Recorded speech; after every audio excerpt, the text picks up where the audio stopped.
Hello, boys and girls, and all of those in between. My name is Maliena Bitchcock, and welcome to Bitch Talk with Bitchcock. This is a very special episode because I have my very special homegirl. She's supposed to be from Scotland, but she's actually live streaming from Pennsylvania. Please introduce the one and only Chartreuse O'hara. Hi. Oh, look at that beauty queen. Hey, girl, how you doing? Girl, I'm trying to survive this quarantine. How are you? I'm doing good. I'm feeling my lavender princess fantasy. It's so cute. Oh, Kimberly Michelle who? Oh, please. That bitch wish she has my look. So, girl, you said you're surviving quarantine. How's Pennsylvania handling everything out there? Is it scary? I heard they shut down all the liquor stores. Girl, is rough. All the liquor stores are closed because they're non-essential. And we're crashing with my parents, and they live it's very Trump County here, so it's a little, but at least all the people now, they're all wearing masks. Their county just had their first major infection, so they're all no, so now it's all right. Well, bitch, I hope you're staying safe and keeping you and your loved ones, just at a safe distance from all this bullshit, because it's a scary world right now, babe. Oh, honey, believe. We haven't left the house. We're helping them renovate. It's the butchest thing I've ever done. I'm tearing stuff down and painting it and putting it back up. Oh, stop it. I'm getting turned on.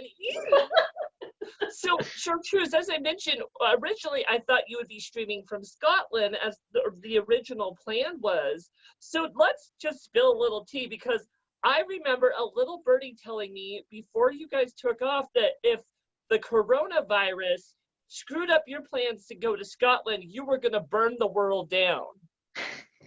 Sadly, there's not enough gasoline for that, because now that's in crisis too. People are buying that with their toilet paper. But yeah, no, we got here. We were supposed to only be here for another month, but with Corona, United is so now we're rescheduling. So we'll probably be over there, hopefully the end of July, as long as things don't get worse. Oh, I do too, honey. I mean, I think that's really exciting to be able to leave the country and start a whole new life in somewhere like Scotland. I think that's really exciting. And you know what? We'll talk about that a little more in the interview, just because that is one of my questions. Now, bitch, are you ready to get into the bulk of the interview? Yeah, I think so. Let's do it. Why not? Oh my God, look at your titties. They look so perky. Oh, Right? juicy. Ah! Oh my God, I would say this is a PG-13 show, but we all know it's not because it's hosted by me. Right? Anything with you is automatically rated M for mature. Damn right, as it should be. I'm sorry, that wasn't a sexy joke. That was an age joke. Oh, you fucking cunts. Another reason this show should be labeled mature, because I like to cuss. Now, bitch, let's get into it. When and where did you start drag? Oh, okay, yeah. So I started researching drag my senior year of high school when I was living in Durham, North Carolina. And then when I went to Asheville, North Carolina for my undergrad, part of the reason I chose Asheville was because it was the only school I applied to that had a drag bar that let 18-year-olds in. And then I started there. So I did drag there for, 6 years before moving to Oregon, and the rest is history. Oh my gosh, that sounds crazy. That's kind of an unbelievable story, honestly. And the reason is, you said that this was 6 years ago before you moved to Oregon? Yeah, so it was But 6 honey, years in North Carolina. You also mentioned that you started drag right out of high school. Didn't you just get out of high school like a year ago? Thank you, but no. I got my braces off a year ago. Oh my gosh, you're such a youthful and beautiful queen. I mean, I'm really just waiting to know what your secret are. Whose blood are you bathing in to stay so pretty? I'm not allowed to tell that. It's a trade secret, but for $100, I'll get you a vial. Ooh, for $100, I'll do a lot. So I'll keep in touch with that girl. So how did you get or choose the name Chartreuse? So I chose the name. When I started drag, I knew I wanted something. I wanted a mononym, like Beyonce, Cher, etc. Oh, And I was like, okay, so I need something that stands out, something that's unique. And I know, Crayola has like 60, 100,000 different color names. So I went to the Wikipedia article of every single color and I started scrolling and I started scrolling. And then I picked Chartreuse because it kind of popped out to me. But then when I picked it, I thought it was a shade of red, but it's actually really, really bright lime green. So so you're a color queen. I love that. You didn't realize that you were green though. Ooh. no, but then I found out because it's like lime green and it's right in the middle of the color spectrum, it's technically the scientific most visible color to the human eye. And I mean, if that doesn't sum me up, what does it? Oh, I love that. That is actually a really clever way to pick your name, especially by choosing a color that is just such as outrageous as you are, bitch. There's also a chartreuse liquor, but it's gross. Yeah, we've tried it. It was bad. So, Chartreuse, speaking of bad, why don't you tell us a little bit about the character that is Chartreuse O'Hara? Okay. Well, I don't know. I like to think that chartreuse is just fun and dumb, but like intentionally dumb. Um, Okay. Sure, don't you? intentionally. That's a great way to say. I mean, it's true though. I forget. It was one of the older Eugene queens. I don't remember who, but was telling me they're like, I love you because you're dumb, but you know you're being dumb. Which is why I love doing songs like "This Is the Song That Never Ends" and other like annoying songs that'll get stuck inside your head. Um, Bitch, it was me that said that to you. I am not old. Whoop. The horror of it all. The horror. But no, and then besides that, yeah, it's because I really just want to use chartreuse to share like positivity and happiness, and being fun and dumb is one way to do that. But then you can Honey, also we don't share positivity this day and age. We wear condoms. all right, share emotional positivity. Right there, bitch. Well, I think that's fantastic. I really love Chartreuse. She's a crazy queen. She's a little unpredictable. Some of the things I've grown to love about her is she's so beautiful, but her comedy is so there through her performances. You can never know what she's going to do, as you said, from the song that never ends to a fuck you mix. I mean, you are amazing. Thank you. That fuck you mix is because I got in trouble at a bar once. Well, we all get at troubles at bars once in a while. So, Chartreuse, tell me about how your personality actually changes once you get in drag. So, once you put the wig and the makeup on, how do you change from real life? Yeah, I like to think, real life, I'm very, I got backup plans for backup plans for backup plans for backup plans. Like, you name a scenario, I got it planned out. Like, I'm good to go. Like, if Orgy? when, hmm? I was giving you a scenario. Orgy? Not on my to-do list. Ugh, too bad. Too bad.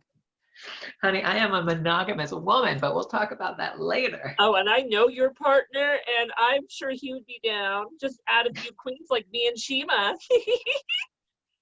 Honey.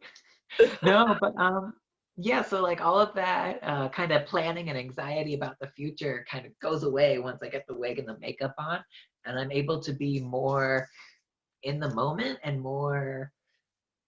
It's not that I'm not in touch with my feelings out of drag, but in drag I can actually be like, I'm here. I'm excited to be here.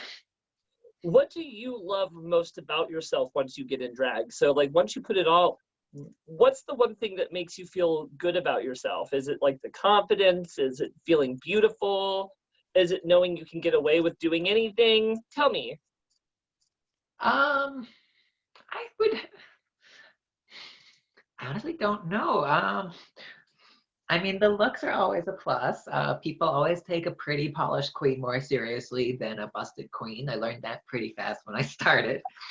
Um, I hear you. I mean, people definitely take you more seriously than they take me. that's not true. You've been an empress. I've only been a debutante. But you could still be an empress and be busted, and I'm proof of that, bitch. I like being a little silly. So come on, girl, tell us a little bit about like, do you feel confident once you get in the garb? Do you feel sexy? Do you feel more listened to? A little bit, yeah. I definitely feel more confident, and it's not like it's not that like I don't. Do you know how to talk, bitch? No, honey, and I haven't even started drinking yet. No, I like. Yeah, I guess it's more listened to, but it's not because just because of the face and the looks. It's because when you're in drag, you're on stage, you're in the spotlight, you're in kind of a position of power. Um, and there are those that abuse it and just spout nonsense and are stupid. But then the whole reason I love it is because you're able to get up there and do songs about the LGBT movement or racism in America, or how trans women of color are the number one LGBT hate crimes in the country. And so you can kind of like use drag as a way to kind of get that point home, more so than just here's some twink bitching about it on the internet. No, I understand that. I think most people use their drag to make political statements, to say something about themselves. I know myself, I like to talk about insecurity, about feeling confident about yourself, not doubting yourself. And I'd like to send those positive messages. So I think someone like you who makes more hard messages in their performances, like you once wore a beautiful dress with several names and dates of trans people who were murdered. And I think that was such a political and wonderful statement that you did. Well, thank you. Yeah, that one was really hard to do, but like that one specifically was the drag show for the University of Oregon. And so, anytime there are, I say youths, but I'm about the same age as them, but anytime there are youths involved, I want to remind them that it's not that they don't know the history, but I want to remind them that yes, we can have these wonderful, fun drag shows, and it's great that 500 kids on this campus are able to get together and have this event. But we also need to remember what's happening to those who are less privileged than college students. And I think that's wonderful. I think that's a good thing, especially this day and age where it's a lot harder for some people, especially people of color, trans people of color, I think are getting murdered almost on a daily basis. And it's really scary. So I think it's really important for kids this day and age to be aware of what people actually go through. Ooh, 100%. That's the whole, yeah. Girl, or is that indigestion kicking in over there? I told you, stop eating the souls of the innocent. It gives you heartburn. It's not the souls of the innocent. It's Ben and I had a moment earlier. Oh my God, I hope you filmed it. Hi, Ben. Oh my gosh. So, you know what? Let's get a little more into it. Let's talk about your time in the South. Talk to me a bit about the drag scene out in the South. Yeah, so the drag scene in the South is very, very, very, very, very, very, very, very pageant heavy. Like every single bar down there has at least one, if not three, bar titles, and then there's prelims and nationals out the wazoo for all these different national pageants. And basically, it was, if you're not doing pageants, you're not doing drag. And so if you wanted the bookings at the bar, you had to compete for their bar titles, or you had to compete at their bar talent shows and show that you were interested in pageants. And when I started, I had no interest in pageants. The only pageant that interested me was the local pride pageant, because pride and LGBT education is kind of in my wheelhouse. But I was runner up to a somewhat unfortunate individual. Her drag's gorgeous. She is a That was person. shady. Shady Chartreuse. It's okay. We're blocked on Facebook, so she won't see this. Oh, I love the people that can't see me anymore. I could talk shit about them all I want and they'll never know. Right? Oh my goodness. I mean, Not should that we? I would, not that we would do such things, Chartreuse, because we're ladies. I mean, only sometimes. That's true. Now, Chartreuse, you mentioned that the drag scene out there in the South can be very pageanty, kind of one-way-ish. Was it ever really hard finding your drag style while standing up to those standards? Yeah. Well, yes and no. So like I first auditioned for Scandals, which was it was the gay bar there, but it quickly became, that gay bar that had all the bachelorette parties. Um, Mm-hmm. but yeah, it was unfortunate. It's now owned by a straight couple who doesn't keep it as gay as it should. And the queens and kings there are still wonderful. I love them all to pieces, but it was very, um, and then I made the mistake of dating somebody who started doing drag, and then we broke up. So I was like, I can't do pageant drag. I can't be around my ex. Um, and then so a handful of us got together and started a little monthly show called Kings and Queens. Um, and it was all gender non-conforming drag, women performing as women, men performing as men, trans people performing as whatever they wanted that week. Yes, I love it. This sounds like my kind of show. It was wonderful, and the stage had 2 poles, so I started learning how to pole dance too. But Well, I mean, that's really wonderful, Chartreuse, that, that's not something I would suspect from a show in the South. Like you said, I would expect a lot of glitz, showgirlish, a lot of pageantry. To know that there was a space for kind of the outcast and kind of the, I don't want to say the underdogs, because I don't consider any of you underdogs, especially being an outcast. Just because you're an outcast doesn't mean you're not fierce or talented. well, yeah, and that's exactly, and so yeah, and so it was all the people who wouldn't get booked at the traditional bars. It was also the lesbian bar at the time has shut down, so all of their performers were also uh, bar homeless, venue-less, I guess. Okay. So we grabbed some of them. We grabbed a couple of the outliers, and we ran that show 3 years, I think. It must have been, yeah, 2, 3 years. And so having that safe space with all of those, and it was like the audience was genuinely queer. Like it wasn't one of those super popular gay bars where the audience is straight people coming to the petting zoo. It was it was actually queer people. So they were celebrating everyone exploring different aspects of their style.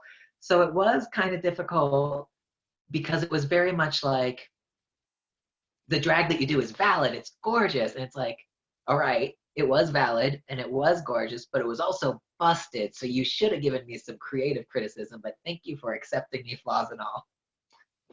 We've all gone through that, girl. I remember going through my days where people would look at me and be like, that's not the prettiest thing you've done, but it's creativity that counts. If your heart's in it and that you actually put a lot of thought into it, who gives a shit that if someone else thinks you're busted? Because in your eyes, when you look in the mirror, you feel like a fucking $100, right? Right, exactly. Like, it was amazing. I miss Well, that.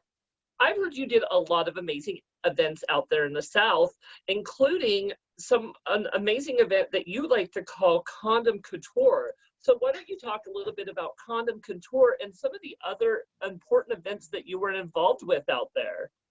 Yeah. So a handful of people might not know this, but one of my undergraduate degrees was in technical theater. I used to stage manage at the community theater in North Carolina. I And mean, you so are bossy, so I feel like it would be very good that you were a stage manager, bitch. when I run a show, it starts on time. There's no drag time when Chartreuse runs a show. Oh, too bad. I love drag standard time. We can get drinkies.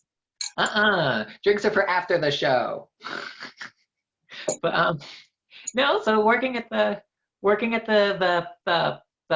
theater, I got connected with a bunch of costume designers who also did fashion design on the side. And so they connected me with Condom Couture, which is a fundraiser that's done in Asheville, North Carolina for Planned Parenthood South Atlantic. where all the outfits are made out of condoms. So local models will partner with local designers and they'll help them put together their idea. And they come walking down the runway. One year I was Dorothy in the Emerald City, and we had inflated a black condom and drew a little face on it, and it was Toto in my basket. Oh my God. I like the idea of this already. I wish they would do something like that out here in Eugene, because I mean, the idea of doing all these amazing custom outfits just out of condoms, I think that's really creative and really fun. Right? Like it was, and like one year I got to work with a good friend and I wore this like black and white condom, very 60s, very twiggy gown. And I had this clear umbrella that had blue condoms to make it look like it was raining. Ugh. But then like every year it kept raising more and more money. So I think the first year was like $40,000 for Planned Parenthood, and then it was 50,000, and I think the last one we did was 55,000. So let me ask you a hard question, Chartreuse. How many years did you do Condom Couture? I did the green dress, the black and white dress. I did Condom Couture for 3 years. Okay, good. So, and you even know what you wore, which is really good because that's going to tie into my next question. Out of all the outfits you wore for Condom Couture, what was your favorite?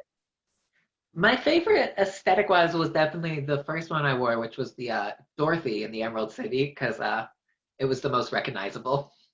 Oh, yes. There's no place like a homo. Right? No place like a homo who uses a condom. Well, you know, and I love that. I think it's really wonderful that you were doing such amazing events. And, you know, doing a lot of these events, I heard you got to work with a lot of amazing people, including that you were involved in a legendary drag family that a lot of us may know the name from RuPaul's Drag Race. And that is the name of O'Hara, which I heard you are the grandchild of Eureka O'Hara from RuPaul's Drag Race, bitch. Yeah, she's my drag granny. Don't tell her I said that. She's my drag ma. I'm going to call her up and be like, Chartreuse O'Hara called you a grandma. No, yeah, so she used to perform. She was from Johnson City, Tennessee, which is only like an hour north of Asheville. So she would come down all the time. She'd perform at Scandals. After she had her knee injury on the first season 9 of Drag Race, she came and performed at this pageant that she was hosting, and she had her knee brace, and she did this amazing ballad while she's on these crutches. Oh, but she drag daughtered Odette Dynasty O'Hara, who is a gorgeous queen. She did a bunch of pageants. I think she's now living in the Midwest as a dance teacher. Like she's a professional dancer out of drag. And she was the first one to teach me how to beat my face. She taught me tricks about, you know, how to make a wig last a month longer than the shelf life it has. I love that. And those right? are things drag mothers should be teaching the children. And I think that's wonderful. And in fact, that actually leads me into wanting to talk a little bit about your drag mother and some of the things she really did teach you and instilled in you that you keep as a treasure in the way you behave this day and age. Yeah. Yeah. So she first taught me, you know, how to do my face. She did the really cool thing where she would do a step on one half and then I'd replicate it on the other half through the whole process. So question with that. When she painted half and made you paint the other, did you ever look like a stroke victim? No, because I've always been pretty. No, that's not true. I've seen pictures. Okay, I've always been pretty after a point. You fucking crazy bitch. Yeah, no, when I started drag, I thought you could get away with CVS makeup. And so now I use airbrush and CVS makeup, so it's a little more professional. Oh my goodness, you fancy bitch. I mean, what's the most expensive makeup you wear? Like lipstick? No, girl, my lipstick, my powders, and all of my creams that I use up here are just whatever's cheapest at CVS. Well, I mean, it shows. No, the most expensive would be my airbrush makeup, because it's a little bottle and it's like $20 a bottle, but it lasts you like hundreds of faces. And so like my skin tone, my contour, my highlight, and my blush, they all get sprayed on. and they're silicone based, so they're smudge proof, waterproof, and guaranteed for up to 8 hours. So, I mean, I've never airbrushed because I'm not that talented. Is it hard to do? I feel like airbrushing is a completely different way to paint yourself than the classic way. Yeah, it takes some getting used to. It's nice because it blends itself, so I don't have to be as careful about, like, I used to do my contour with powder. I can't do that anymore because I've been doing the Do you airbrush for set too long. So when you're airbrushing, do you have to set everything or does it just dry? it usually just dries. Because I'm neurotic, I go back in and set it with a powder and then with hairspray. Um, and then, but no, it's the only hard part is because it's blasting super fine makeup at you. When you can airbrush other people, they can close their eyes. But when you airbrush yourself, your eyes are wide open as you're blasting makeup in it. So I always end up with like a super runny nose. It looks like I've been sobbing. So I'm really glad that the makeup is waterproof. Girl, we all get there. You know, makeup's irritable. You know, even today painting my face, you couldn't tell just because I'm so perfect looking. But, you know, I was having struggles. My eyes kept watering, my nose kept dripping. I mean, all those Right? powders and things that we actually shove into our face, you know, that kind of make things react. No, I once did a show. My good Judy, Ida Carolina, back in North Carolina. We were the only two queens in the show, and we're in the back dressing room. Neither of us thought to bring lash glue. There's no spare lash glue anywhere, but the dressing room was also the tool storage room for this bar. So we look around and we find a bottle of spray adhesive. So Oh we God. sprayed it on the Oh yeah, God. Oh God. we sprayed the spray adhesive on the table, dipped our lashes in it. Ah! Ah! And then we did a show. How are you not blind? Good luck, I guess. Oh my gosh. I mean, that's scary shit. And I mean, I've done some shit like that. I mean, I was just telling Lilac at one of my interviews that I used to super glue my earrings to my ears and then rip them off, and it would rip off chunks of skin with them. Girl, I still do that. Well, I mean, it makes you tough, honey. I'll tell you, if you're doing drag and it's comfortable, you're not doing it right. Right? Like, I'm glad this interview is from the waist up because I don't have to wear my pads or my gaff. And I'm like, oh, I'm comfortable in drag for once. Okay. Oh, so you're not wearing pads or a gaff. Not Well, right now, no. I just want to say, some of us still do it right, bitch. Okay. Well, some of us are professionals and some of us are smarter. Hey, I'm comfortable as hell because I'll say this. I don't feel like I'm in full drag unless I have my dick between my legs and I have a pair of hip pads on my ass, because that's when I feel like a real woman. I get that though. So, Chartreuse, you know, speaking of working with so many amazing names, as we mentioned, you are the granddaughter of Eureka O'Hara, but that's not the only famous name that you've dabbled with, I've heard. So I heard you're actually pretty good Judies with the one and only Priscilla Chambers from Dragula season 3. Yes, I love Priscilla. She's my kind of hot mess. Girl, I love that. Now, I mean, how long were you guys working together? We worked together for at least 4, if not 5 years. Yeah, I did a number right before that lesbian bar in Asheville closed. I got booked there once, and then it closed like a week later. Oh, she's cursed. Right? And but she was in the audience that night, and then I bumped into her like a month later at a college show where she was like competing in the amateur section, and I had been booked as a professional, little 2-year-old baby drag queen pretending she's a professional. But and I saw her and I was like, girl, you're talented, you can dance, come be at my show. So she was in Kings and Queens for a while, at least 2.5 years. We snuck her into a 21 plus bar despite the fact that she was 18. It's okay. She's over 21 now, so. Well, it's funny because that actually leads into my next question I was going to bring into you is, I actually heard a rumor that you're the reason Priscilla Chambers got kicked out of a bar. Yeah, so that bar, she got kicked out because, yeah, after we had been there for a few years, I had moved on to a different performance venue, and she had stayed there as part of their new house cast.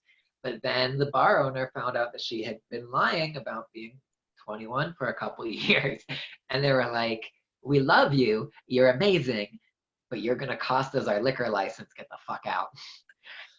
But now she's on good terms, and now they book her because, you know, she's been on Dragula. Well, they'd be dumb if they didn't. I mean, that bitch can bring in a crowd. And, you know, she's really fun looking. You know, when she was on Dragula, I think it was the episode where she did the mohawk and like the evil Captain America armor. I was actually like, I love that look so much. And I was a little actually turned on by it just because it was so gender neutral. It was kind of a sexy look. I loved that look. At one point she was uh,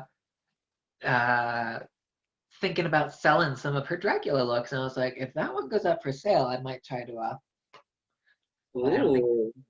I would love to see you looking like a drag monster once in a while. So working with Priscilla, did that ever rub off on you? Did she ever get you to look like a monster once in a while?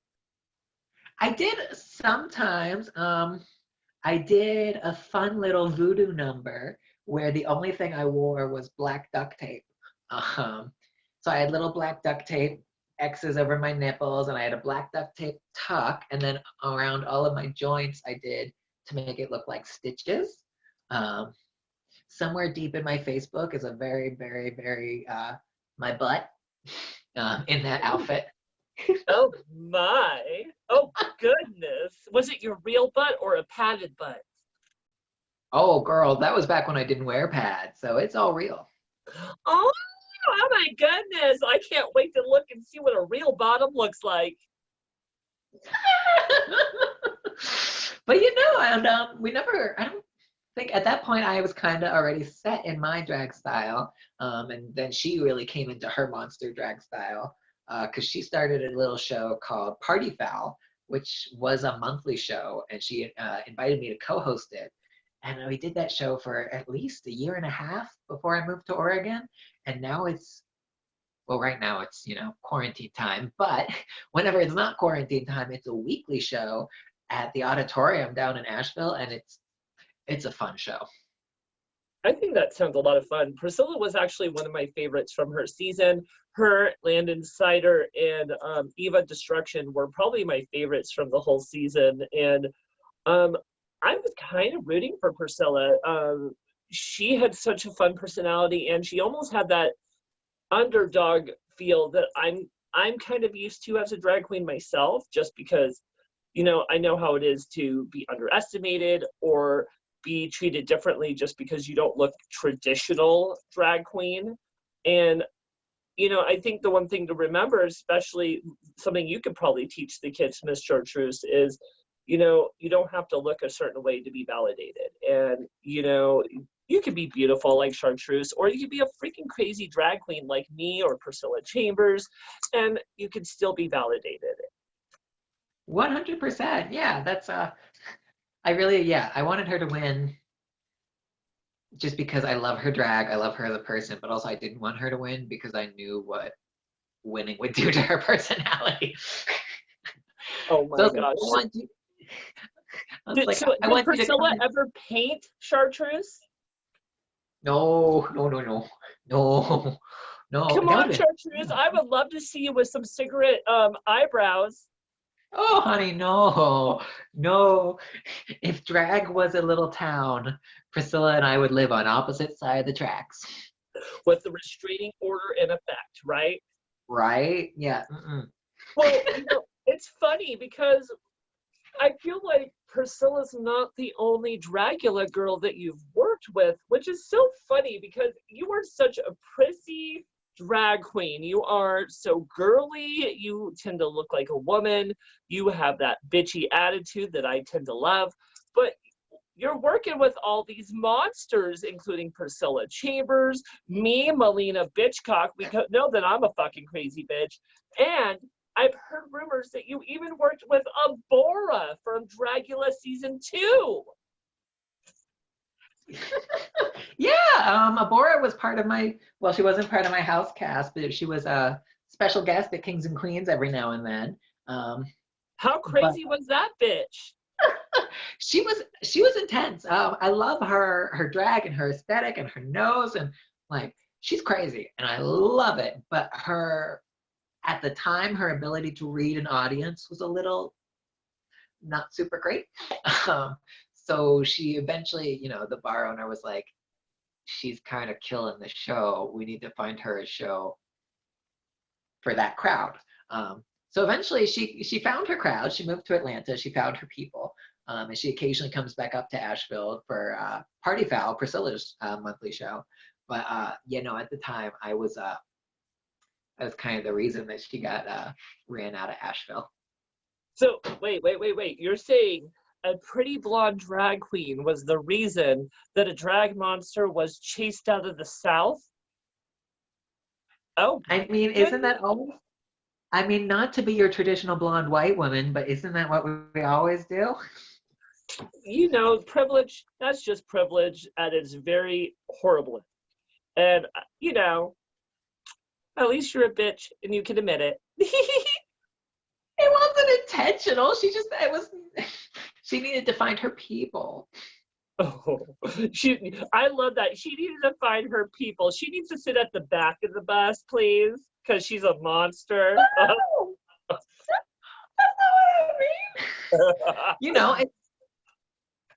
what I mean. The reasons I didn't get booked at, I didn't get booked at the gay bars that were, sorry, all my lights are flickering. I didn't get booked at the gay bars that were all bachelorette parties because I wasn't that traditional, bucking, high-kicking drag queen. And Abora didn't get cast at the other bars because it wasn't monster-friendly audiences yet. And then Dragula came out and everybody would change their mind and all of a sudden was like, give us monsters. Everyone wants to book a monster now, and that's the truth. Speaking of monsters, you were just saying that your lights were flickering. Were you having a Carrie moment over there because us being a little bitchy, making the lights flicker, making things hover? Abora's coming for me. Her spirit's going to come through the wall. Well, fantastic. Speaking of Abora, I heard you even hosted a show together. How were your personalities, and did you clash at all? No, it was wonderful. It was like one of my last Kings and Queens, or not Kings and Queens, one of my last party fouls in Asheville before moving to Oregon.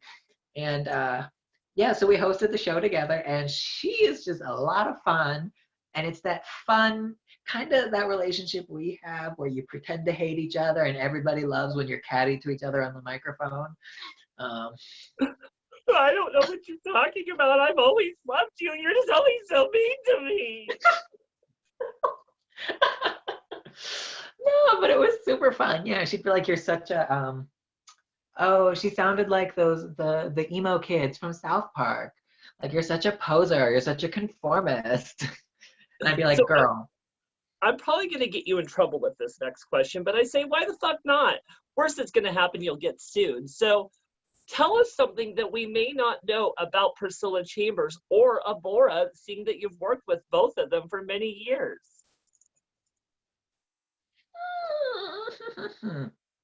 Something people may not know about Priscilla or Abora.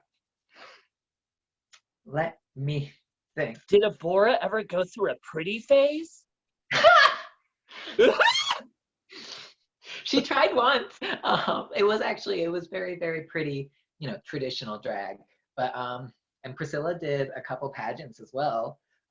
Granted, they were Halloween pageants, so they were kind of up her alley. Yes, I love that. A little spooky love. Right? Oh my goodness. But have you heard about Priscilla's nastiest performance ever? Oh my God, bitch. Spill the tea right now. Oh, it was gross. It was gross. So it was like a kink night. It was the theme of the show. And good old Priscilla gets up on stage. I don't remember what song she was doing. Gets a big whiteboard, draws a self-portrait of her face, pulls out a douche, sticks it up her butt on stage, douches on stage, squats over her self-portrait on stage, on her portrait, and then she auctioned off the portrait and made money. I, I mean, that's brilliant. The fact that you could shit on yourself and make money off of it, bitch! Right? I think that's wonderful. You know, I love crazy shit like that. Now, that's not stuff that we're used to out here in Eugene. I mean, queens aren't stuffing shit up their ass and pooping on stage just because, well, I mean, Facetious Farce was here for a little bit. So, I mean, there were queens that did stuff like that. But I was from an era, you don't bring your genitalia on stage. It's just No, we were so. When we moved to Oregon, there was some fundraiser in Salem that we went to, and it was I think it was an auction or a raffle or some shit, and Kimberly Michelle Westwood was hosting it, of course. And then all of a sudden, her Vanna White boy was just completely naked, and so Ben and I are just sitting there like, what the fuck is happening? I'm sitting there on my phone Googling what are Oregon's nudity laws? How is this allowed? I remember that night. I was there. Oh, good Lord, that was some good dick. I remember that. And I think there was more than one boy that showed a little skin that night. And that's the one thing I'll say about Kimberly. If she brings boys with her, be prepared to see some dick. Right? Yeah, she shows the front, and then Shima takes her pictures with the back. Yes. So we mentioned, Miss Chartreuse, that you have emceed several shows, including emceeing with the beautiful Ohara. Tell us a little bit about what your personality is like on the microphone. Yeah, I can do that.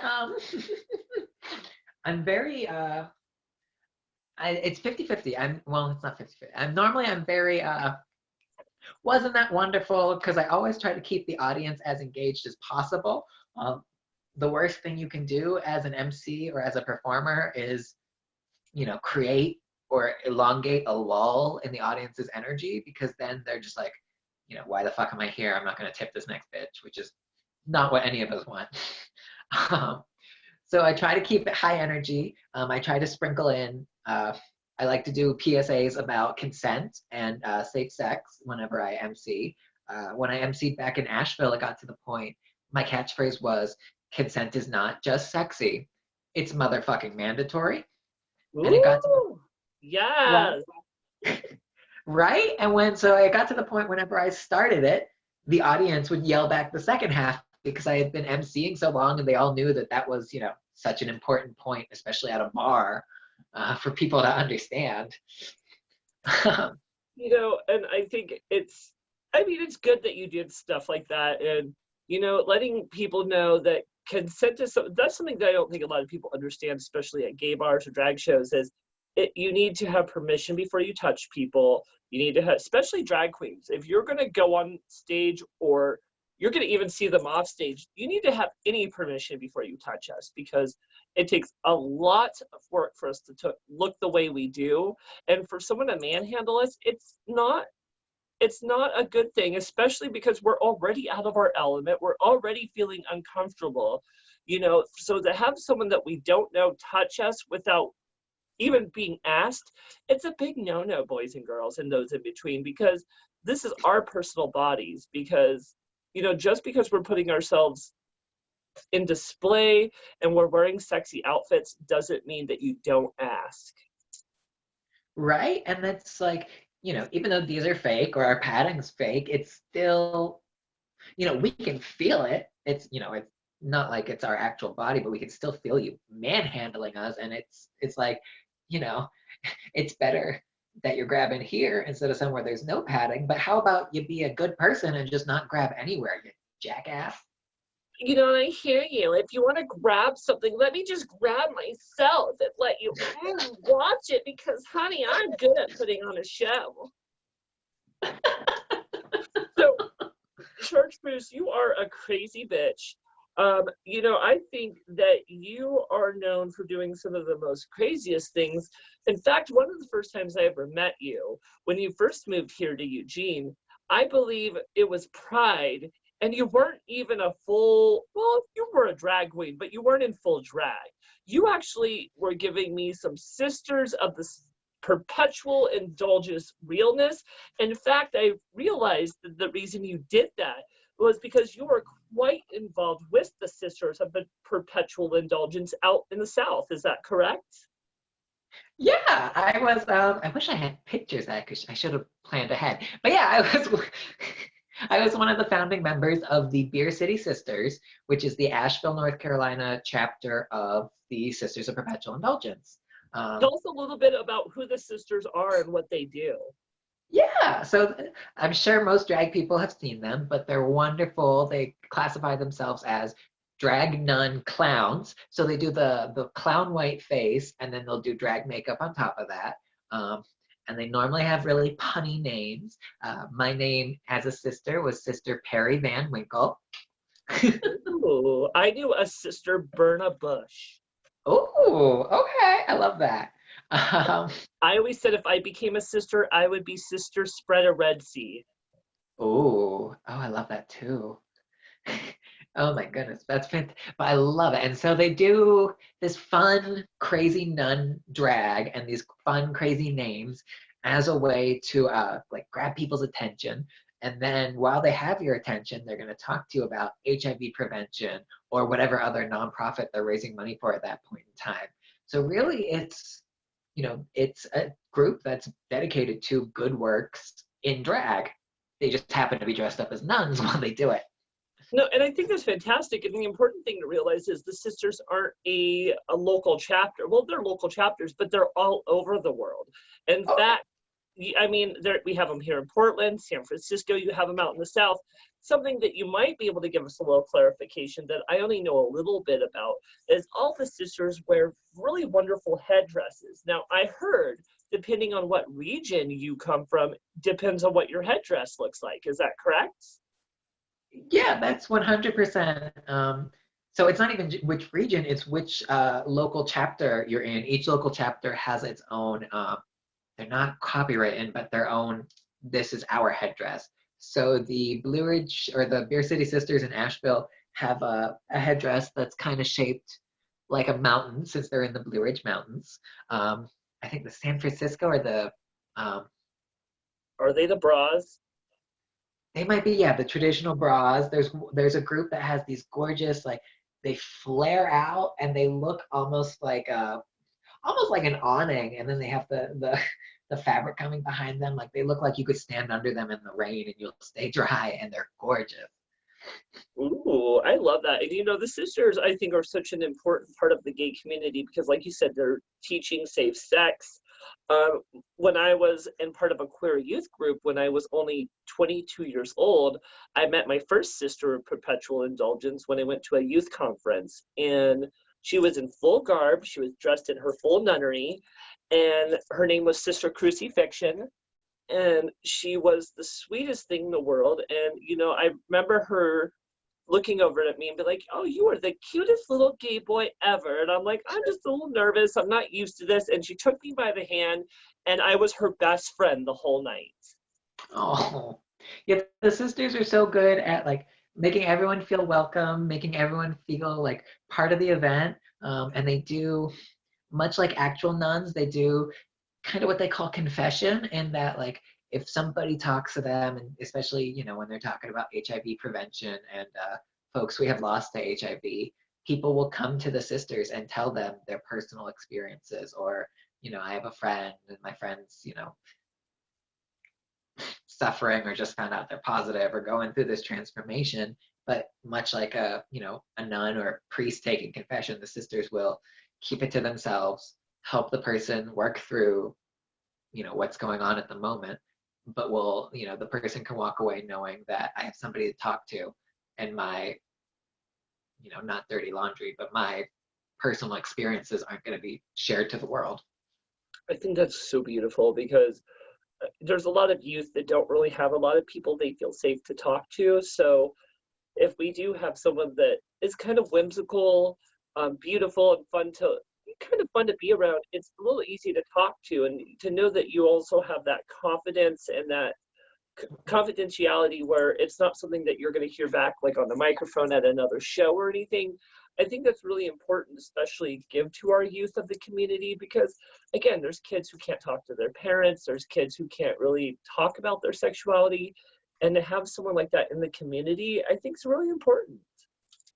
Yeah, and that's like I would say this kind of sums up the energy that I want to bring to the world as Chartreuse. Like, I love sister face. I love painting my silly little beard and being a sister, but I shouldn't, it shouldn't just be sister drag that allows for that sense of, it should be all drag that brings people into the fold and listens to people and won't, you know, spread somebody else's life story. Like, it's what drag should be. Absolutely. Drag's all about having fun, sending a positive message for our community, and just being fabulous, right? Yes, 100%. That's it. So, Chartreuse, speaking of working for your community, I know that you spent several time, or quite a bit of time, going to different high schools in full ounce drag and actually talking about gender identity and sexual orientation. Why don't you tell me a little bit about that? Yeah. So I started back when I was in Asheville. There's a couple of little, not private, charter schools down there that have super welcoming teachers and staff. I'm really good friends with one of the Spanish teachers at one of the public schools down there, who also co-manages or is their like co-faculty advisor for their GSA. And so whenever they held orientation or gender expression panels, they'd be like, please come on, come talk about your experiences, talk about life. Because at that point in time, I was also volunteering as a facilitator for the local LGBT youth support group, Youth Outright.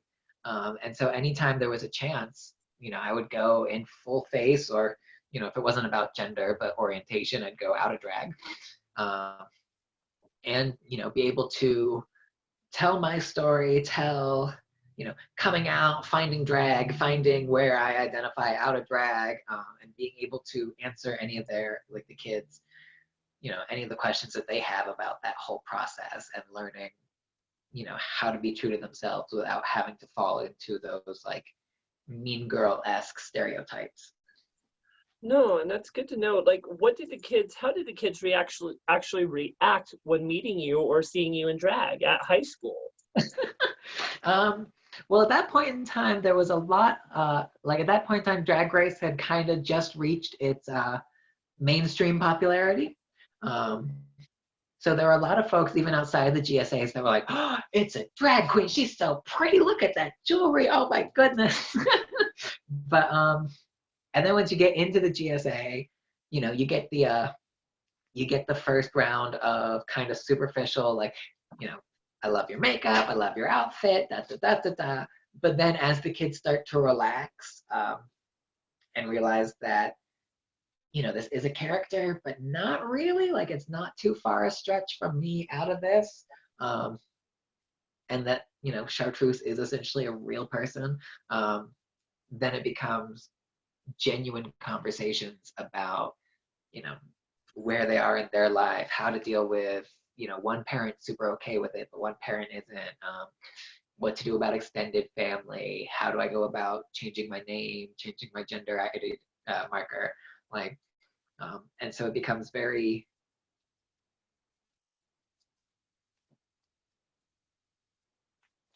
I can't even put it into words. It's fantastic. It's amazing to work with those kids. Well, that's great to know, girl. I think that takes a lot of hard work to let the kids know that you can grow up. It's going to be a journey. It can be hard at times, but you just have to be patient, and you have to just kind of keep believing in yourself, right? Yeah, like, not to be cliche, but it does get better. Girl, I'm okay with being cliche. I'm a 15-year-old drag queen. If I can't get cliche, I don't know what I can do. So, one thing I've learned to love so much about Chartreuse is she's a fucking amazing performer. In fact, she's unpredictable performer. We talked about a little bit that you've done things like performing the song that never ends from Lamb Chops. You did a Fuck You mix. What are we to expect from a Chartreuse O'Hara performance? Ooh, it depends, because yeah, I always try to take into account like who else is performing and what the audience is. So, if I feel like it's gonna be, if it's gonna be a pageant and there's gonna be a bunch of anniversary performers doing ballads, I'm gonna do something high energy and fun to get the audience going. Sorry, I thought I lost a rhinestone. I'm gonna do something fun. And I noticed this yesterday during our pre-interview. Now, this is coming from a person that was diagnosed from 2 years old as ADHD and ADAD. Bitch, you like put me like to shame with the attention span. I see you keep looking down, playing with things. I see you looking over here. Girl, we're in an interview. What the heck? I told you Chartreuse is fun and dumb. She has the attention span of a squirrel. It's all right. Oh my God, I love that. You're like that dog from Up where you're like, boy. Oh! I'm going to have to make that into a mix now. Yeah, I love it. And speaking of mixes and your performances, Chartreuse, you actually make your own mixes. Isn't that true? Yeah, most of them. I at this point in time, all the mixes that I perform, I make myself. I love that. Now, what kind of work goes into making one of your mixes? That all depends. Normally I will find like an idea or a theme will come to me. So like the fuck you mix that you've mentioned a couple times. I was told at one of the bars when I emceed, I'm not allowed to swear on the microphone. So I made that mix and it's all songs that have fuck in the lyrics. And so I performed it and I was like, I didn't swear on the microphone. I was just lip syncing. Oh my God, you're such a catty bitch. I love it. I'm totally letter of the law. Fuck the spirit of the law. Like, but no, and so it all depends. Like, I have a mix now. I do at pageants, and it's oh my God. Oh, gorgeous lady goes an FBI agent goes undercover at the Miss America pageant. Miss Congeniality. It's Miss Congeniality. Oh, Sandra Bullock, yes. And so it's a bunch of audio clips from that. It's that 1 in a Million song. So I come out in like a green Lady Liberty outfit, and then it goes into If I Could Change the World, I'd make it Halloween from Mean Girls. And so it's all pageantry. But then I edit in at the end, there's a clip from the movie where one of the judges is like, some people think the Miss America pageant is anti-feminist. But I edit it so that whatever pageant I'm performing at, that's the name of the pageant that the judge says. So I did it at Miss Gay Seattle, and she said, some people think Miss Gay Seattle is anti-feminist. What would you say about that? Shame. But yeah, no, it's all just, it's, you get an idea, you get a narrative, and it kind of, Well, totally. And you're also known for doing some crazy things on stage. I've seen you do some death drops. I've also seen you do some tumbles. Have you actually ever hurt yourself during a performance? Yeah.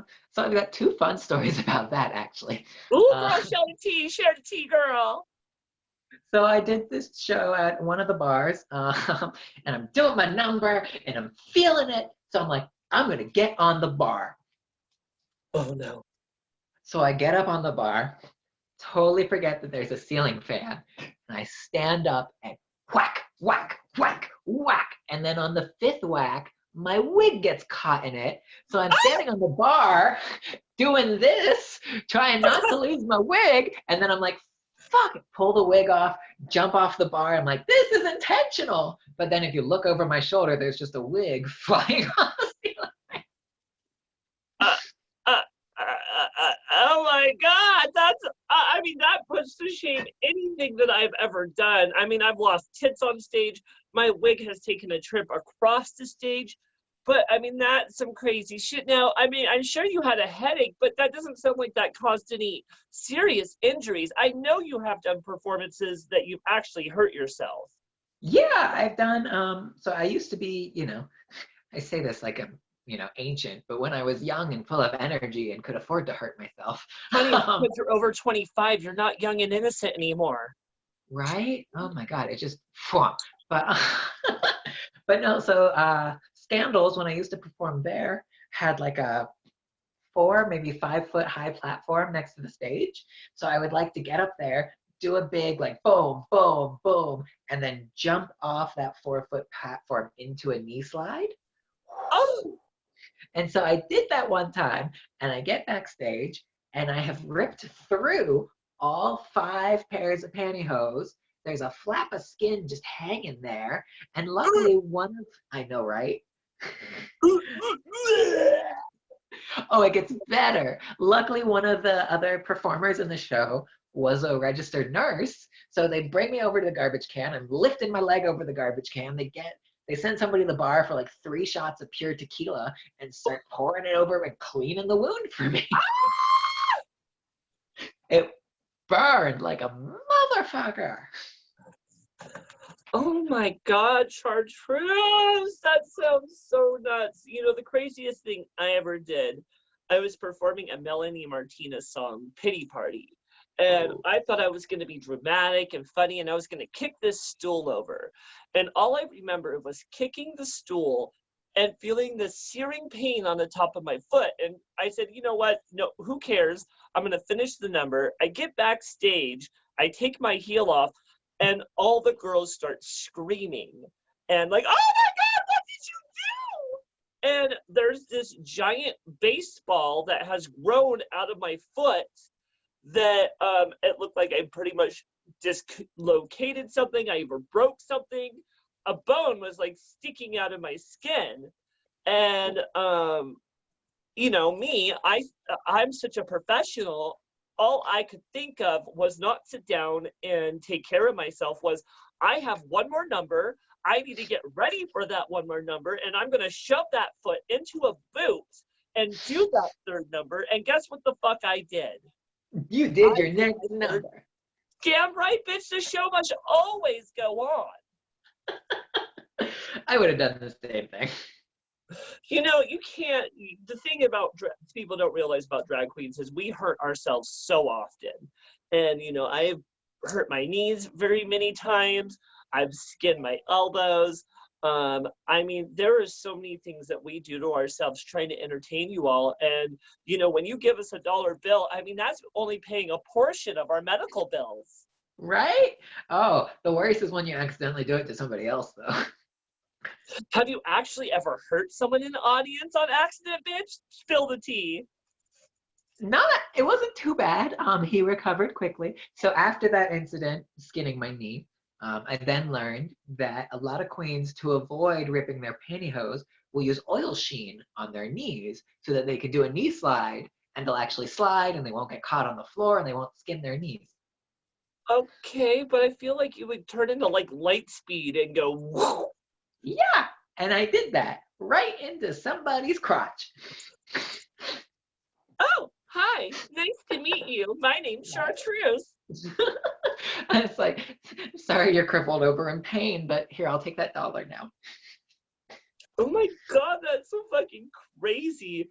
Now, you are definitely a crazy, crazy bitch. What's the craziest thing you've actually ever done on stage?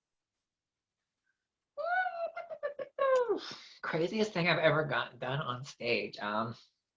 At one point, I did a Halloween pageant, and I was gonna try to have my backup dancer actually tase me.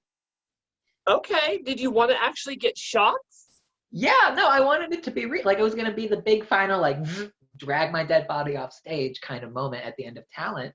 But so, what kept you from doing it? Was the guy just scared to do it? Because if he was, all you needed to do was call me. I would have been happy to fucking tase you, bitch. no, the bar owner was like, "You're not allowed to have a taser. It's a weapon." He's no fun, right? But no. Besides that, no, I don't think I've done anything really crazy. I've gotten naked in front of an audience of like hundreds before. You mean like wiener and all? Almost. You know, it was the Philadelphia Trans Health Conference, which is now called the Trans Wellness Conference, I think. I haven't been in a few years, but I used to go every year. And the first year I went, I did this number. Oh God, I think it was Beyonce's If I Were a Boy. And so I came out in full, beautiful drag. And, I did that cliche number where as it goes off, the wig comes off, the jewelry comes off, the outfit comes off, this comes off, that comes off.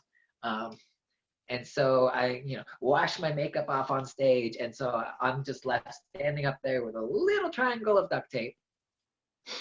Oh, cliche, huh? Ah, okay. Well, I have a number where I turn from a queen to a boy too. I don't think it's cliche. I think it's inventive. It is when it's always a very good, like, it always hits home and it always sends a good message and audiences always love it. So, it's Especially always when a you good see your butthole. girl, I know the nudity laws. I Google before I perform. Hey, you know what? Here in Oregon, it's okay. As long as you're not showing your penis, they don't care what you show. I found in Oregon, you're allowed to show it as long as it's not for erotic purposes. I know. That's why I get away with it all the time. I just pretend I'm doing balloon animals with it. So, girl, when you did all this, you started your drag scene in the southern area.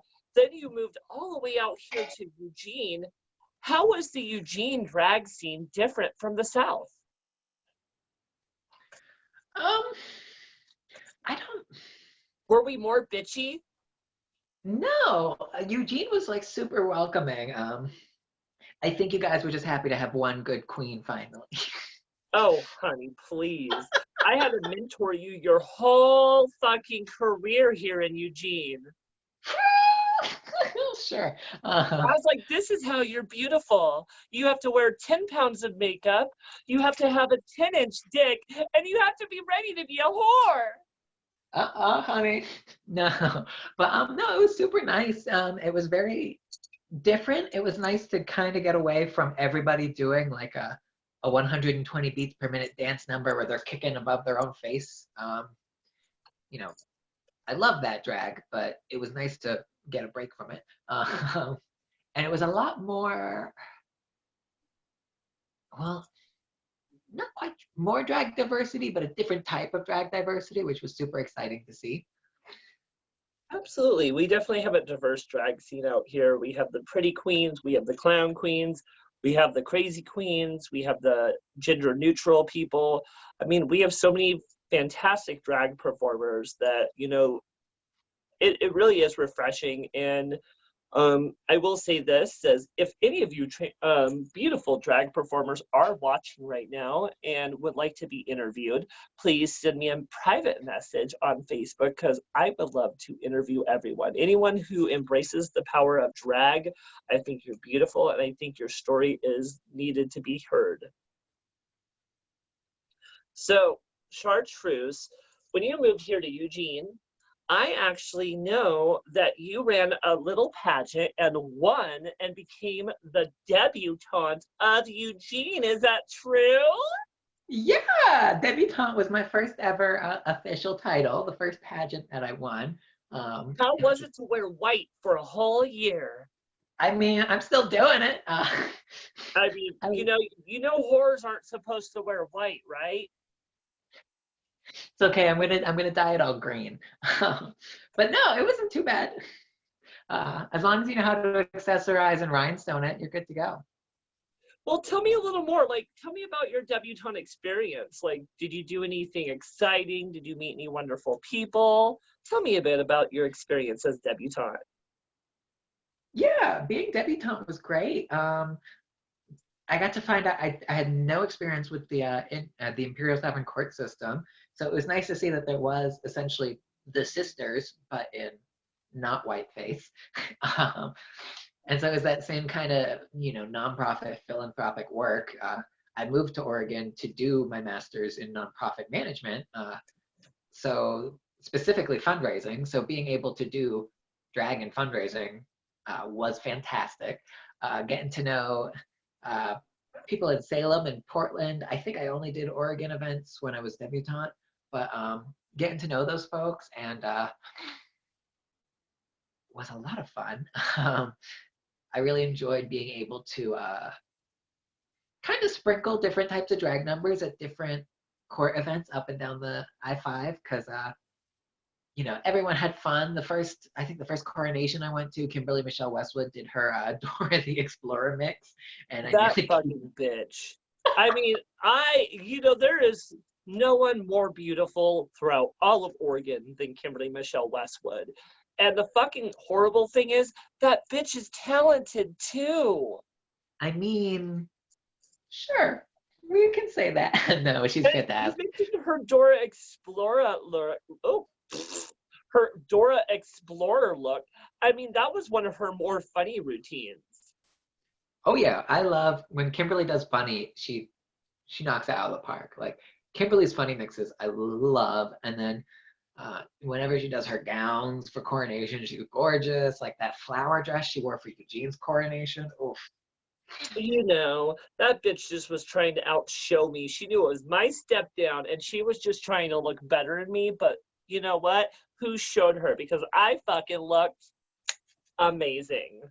Right? Like, oh my God, that evening was amazing. But yeah, no, and then getting to explore, and then it was just fantastic. I loved it. I loved, wearing all white was a new experience, but I was able to find a nice balance between white dresses, white, whatever, this kind of suit, bodysuit thing, my aesthetic, and the kind of like formal coronation aesthetic was fantastic. I think that's very fun. And I even know during your year, you did many fantastic shows, including a regular brunch show that you did. Is that correct? Oh yeah, I forgot about brunch. Yeah, brunch was super fun. Brunch there was were some ups and downs with that show, but I always had a good time with you. Oh no, it was always super fun. It's always kind of odd trying to find that energy in an early morning, sparsely attended brunch show, but the folks who did come were so into it and so responsive, and all the performers were fantastic. You just Even had to. me? Yeah, even you.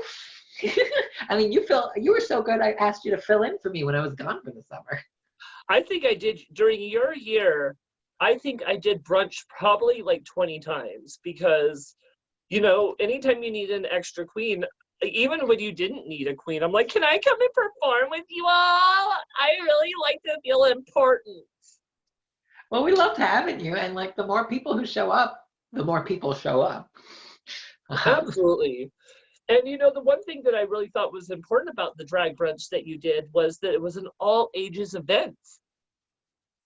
Oh yeah, no, I love doing all ages events.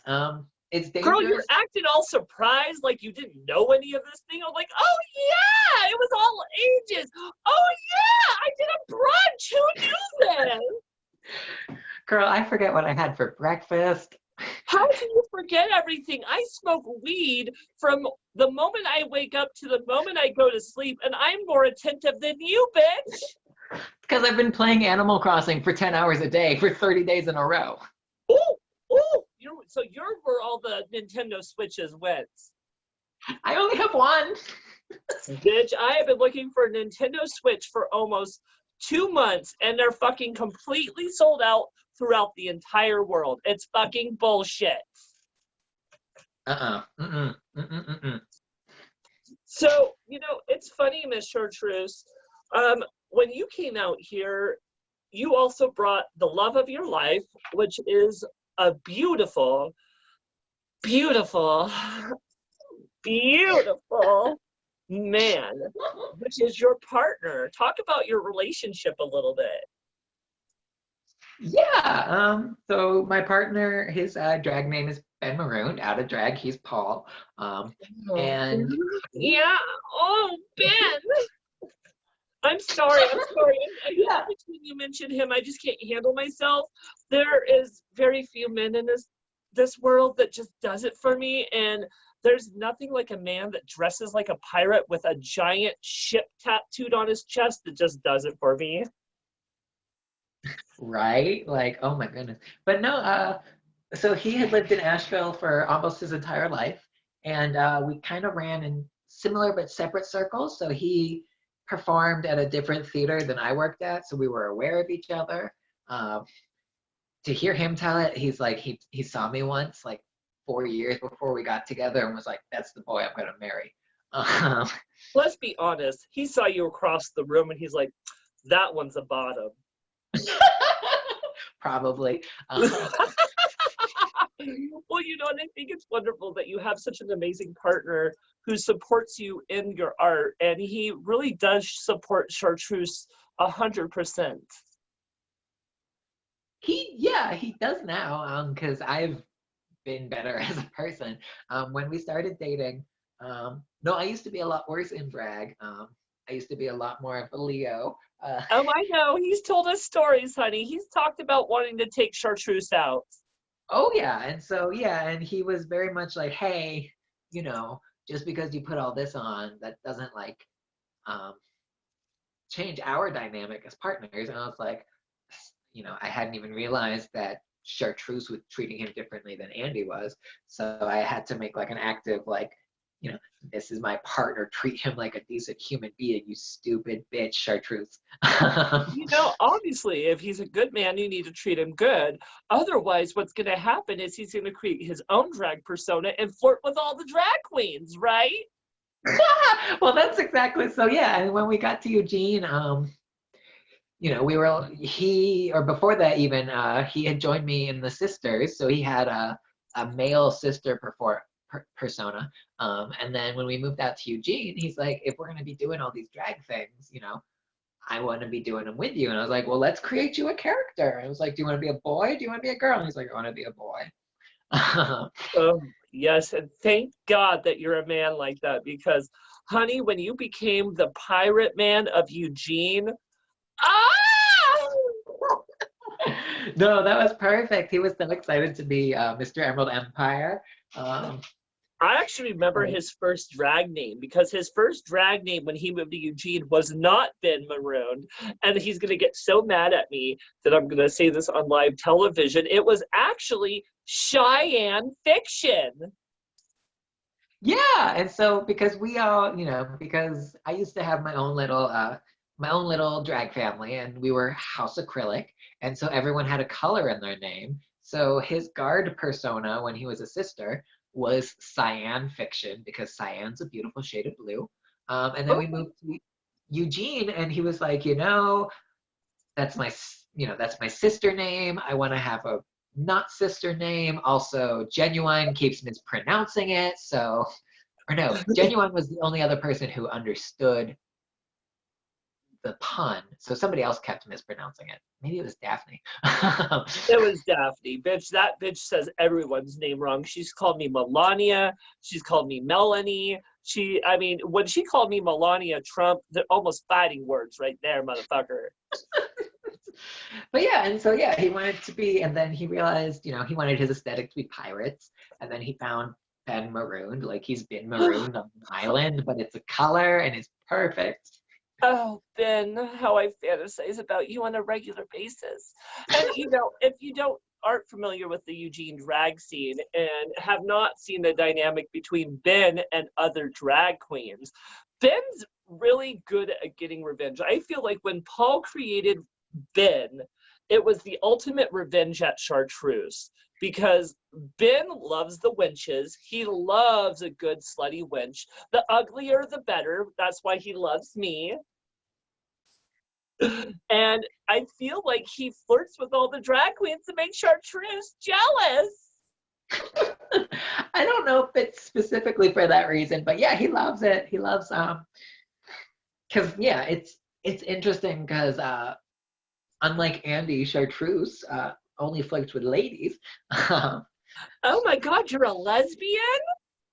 Of course. I mean, have you seen men? They're unfortunate. I mean, more for me, girl, more for me. But yeah, no, and so sorry, this lash is falling off. But yeah, no, I don't know if it was specifically for that bit. And I can always tell it's a joke, but it's always fun to kind of be the the bitchy girlfriend giving you the side eye for flirting with my man. So I think it's actually very true that you say that, because it's funny. I have several pictures where I'm taking a picture of him and we're being a little, let's just say, adult with each other, and then all of a sudden you see a side-eyed picture coming from Chartreuse, like, and it's like, girl, yeah. But your dynamic is really wonderful because to anyone who knows you guys, it's a complete and fucking act because you guys are so loyal to each other. He supports you 100% in your drag. He loves you. I mean, for some reason, but I mean, I'm only saying that because I'm jealous. I really love me some Ben Monroe. Yeah, but you've got your cutie. You know, I do have a man, but you know, I'm a greedy bitch. I want all the sexy men in the world. Okay, I can appreciate that honesty. But you know, I think it's really wonderful that you have a relationship that he didn't just support you in drag. He decided to dive into the drag world with you. Now, did that dynamic of him also becoming a drag character ever become problematic at all? Not that I can think of. The only time it became problematic would be, you know, because I used to be a stage manager and because I stress out about everything, you know, we have to be there then, so we have to leave by then, so which means I have this much time to get ready, so I have to get started right now.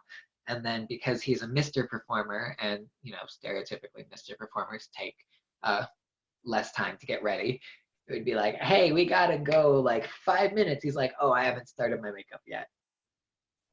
So typical.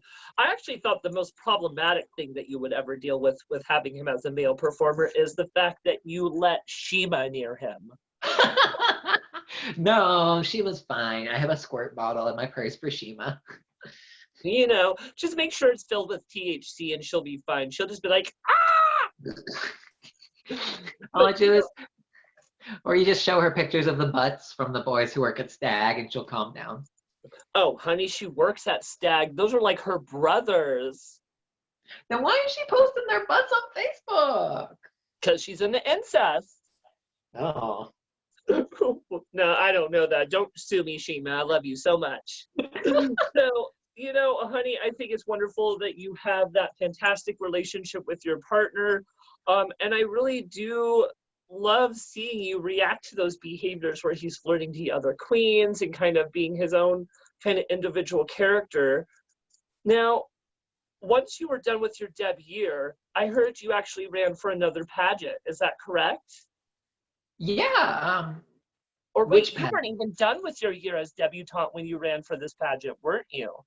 Oh, you talking about HIV awareness? Bitch, is there any other pageant that we're talking about? Of course we're talking about Miss HIV Awareness. It was one of the most important titles that you held, and of course, along with the debutantes. Yeah, no, HIV Awareness, I was really excited.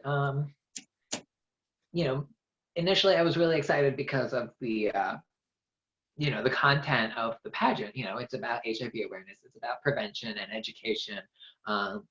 I even, for my theme wear, the theme was like a night in the rose garden. So I had all these fake roses that had Oregon and Portland specific HIV facts rolled around the rose, and I tossed them out to the audience so that people would have, like, you know, a cute little memento, but then also a serious little factoid takeaway from the pageant. And then I was also just excited. Part of me was also just excited because it was, you know, a real pageant. Yes, and I think you did such a fantastic job during your reign. You supported so much. You did a lot of photo shoots where you were, again, I think you did some fantastic photo shoots that made some political statements about safe sex and about gender identity. And, you know, you were such a fantastic title holder during your year. And I know that when you stepped down, you actually stepped down and did your step down was at Darcel's out in Portland, which is one of the longest standing drag establishments out in Portland or here in the United States. And I was your special command. Yes, you were. I was hoping you were gonna compete and take the title from me, but you know, when you said you weren't gonna compete, command performance had to do. You know, and when I was thinking about it, I almost was gonna run for it that last year, and I was still Empress when that was going on, and I really had to take that mental check and saying, do I really want to take on another title, or do I want to take care of my mental health, because, you know, being Empress was my third title in a row, and being Empress will take the world out of you. So when I was considering Miss HIV Awareness, I really had to turn it down, just because I said, you know, I need to take time to take care of myself, but I am considering running this year. So I'm thinking, if everything opens back up and the coronavirus is, you know, more manageable, I'm hoping to actually run this year for the Miss HIV Awareness pageant. Yeah, do it. That would be amazing. Yeah, I don't know what the current Corona schedule is, but that's something that I love about the Pacific Northwest versus the South. Um, Down South, it's very pageant heavy, but you have no requirements with your title besides show up to your step down, and if it's a prelim, go to the next level. Whereas all of the titles that I came across in the Northwest, you had to, you know, X amount of fundraisers, X amount of money raised. You have to be in this, you have to be in that, and like spread the word, spread the message. And it was actual, like you have to come to the board meetings or the membership meetings every month. Like you actually have to be involved with your community and represent your title. And like there are queens I know back south, they're wonderful queens. They have 8 titles at a time, but they're all meaningless because every time they post, it's like, you know, queen of this, queen of that, queen of this, queen of that, queen of that. And it's like, girl, those are just words you're posting on a status. Whereas Pacific Northwest, you know, if somebody says, I'm the Empress, you know that they've done years of nonprofit work. They're doing more nonprofit work with this title. They're traveling to other cities to further those cities' nonprofit. Like the Pacific Northwest does titles right. I really appreciate you saying that, girl, because again, we really don't encourage title collecting out here. I mean, if you're going to get a title, we want you to do the work behind it. And, you know, with the court system, I think it's very important. Something that we've all learned is, again, you're not going into that title just for the crown. You're going into that title to do work for your community. And, you know, I'm kind of surprised that that's not instilled in the drag scene out in the South at all. I mean, it is with, you know, if it's a pride title, you know, Miss Blue Ridge Pride has to do a little bit of fundraising and show up at Pride.